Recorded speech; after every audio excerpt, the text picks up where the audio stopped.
2020년은 전쟁 없는 전시 상태와 다를 바 없다 라고 정의할 수 있습니다. 매년 이슈거리는 넘치고 넘치지만 올해는 그야말로 모든 것을 앗아간 핵폭탄급이었다고 할 수 있는데요.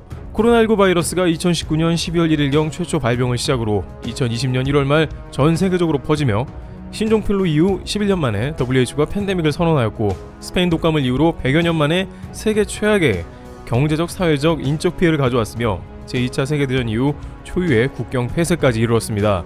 이로 인해 항공사는 부도에 직면하여 최초로 비행만 하는 목적지 없는 무착륙제 관광을 시도를 하였고, 한데 모여 즐기는 스포츠 경기도 황폐화되었으며 말이 많았던 2020년 도쿄올림픽과 2020년 UFA까지 개최가 1년 연기되었습니다. 뿐만 아니라 식당, 노래방, 카페, 농축산업계 등에서 막대한 피해와 일자리를 잃기도 했으며 수많은 사람들이 취업난에 시달려야 했고, 3월에는 나스닥 지수가 12.3% 폭락하며 역대 최대 하락률을 기록하여 정치, 경제, 문화, 군사, 외교 등 그 어느 곳 하나 영향을 받지 않는 곳이 없었죠. 심지어는 환경 문제까지 생깁니다. 집에서 배달 음식을 시켜 먹는 일들이 많아지며 일회용 소비량이 늘었고, 프랑스 비영리 환경단체인 해양정화작전에는 코로나19와 관련된 마스크 장갑과 같은 폐기물들이 바다로 유입되고 있다고 지적했습니다.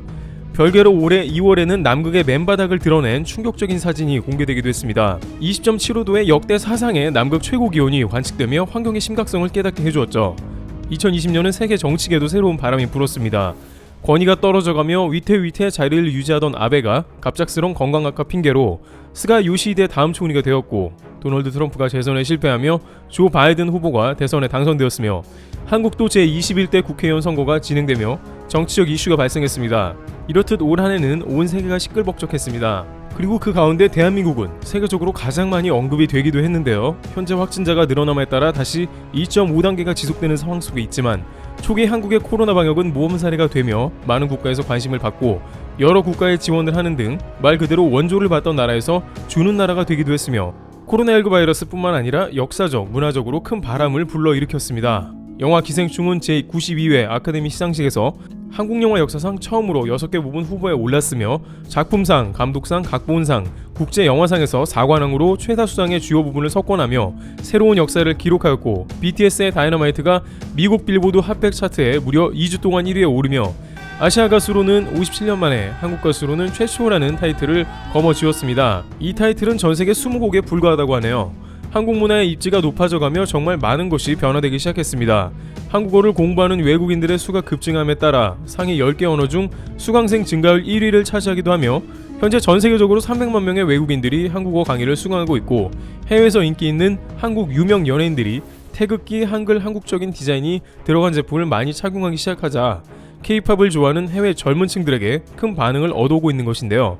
블랙핑크는 지난 앨범 타이틀 뮤직비디오에 한복을 재해석하여 한국 전통 의상에 대한 해외 반응이 엄청났고, 전효성, 레드벨벳, 에이핑크 등 독도협회에 후원하는 태극기 팔찌를 언급하고 착용하며 일본의 진출을 1순위로 생각하는 아이돌들이 일본 시장을 배제하는 모습을 당당히 보여주어 해외 팬들의 관심을 얻고, 뿐만 아니라 국내 젊은 층에게도 역사적 각인을 시킵니다.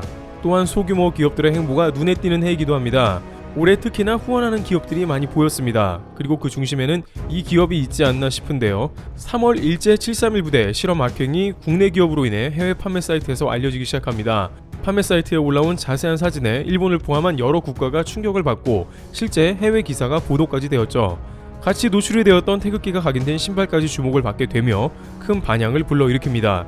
그렇게 4월, 5월, 6월, 7월 매달마다 일본의 악행이 퍼뜨려지기 시작한 거죠. 그리고 8월 일본의 온라인은 온통 이 기업으로 인해 들끓었습니다. 일자가 독립운동가분들의 함부로 취급 관련한 이미지를 자사 홈페이지에 공개하기도 했으며, 이것을 세계 여러 언어로 번역하여 전세계 우길기와 관련된 제품을 보내주면 전부 소각하겠다는, 당신의 쓰레기통이 되어드리겠습니다 라는 프로젝트를 발표했습니다.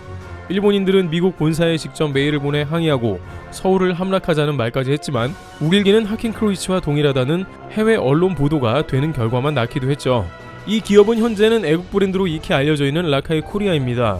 일제의 만행을 알리면서 많이 알려졌지만 사실 국내에서도 뜻있는 일을 많이 하고 있습니다. 한국전쟁, 잊혀진 독립운동가 알리기, 취약계층에게 후원 등을 이어오고 있는데요. 그리고 중요한 건 이 모든 걸 국경일과 전혀 상관없이 알리고 있는 것이죠.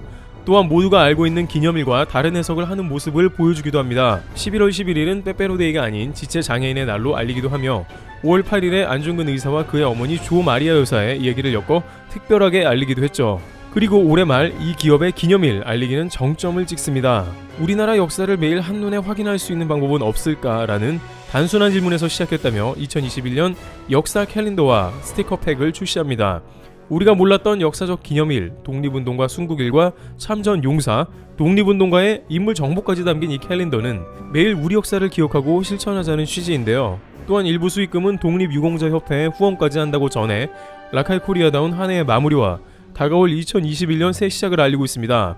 그리고 매년 한 번씩 진행하는 감사 이벤트로 직원들이 직접 손편지를 작성하여 너 자신을 믿어 올해도 수고했어 등의 코로나19로 힘들었을 때 모두에게 응원의 편지를 보내주는 이벤트를 진행하며 감동을 주고 있습니다. 2020년은 작은 기업부터 바이러스 정치계 등 대한민국의 수많은 변화를 가져다준 한 해였습니다. 모두에게 힘들었을 한 해, 이 기업의 메시지처럼 올 한 해 수고하셨다는 인사를 전하고 싶습니다. 다가오는 2021년 모두에게 행복한 한 해가 되었으면 합니다. 트래블 튜브 여기서 마치겠습니다. 감사합니다.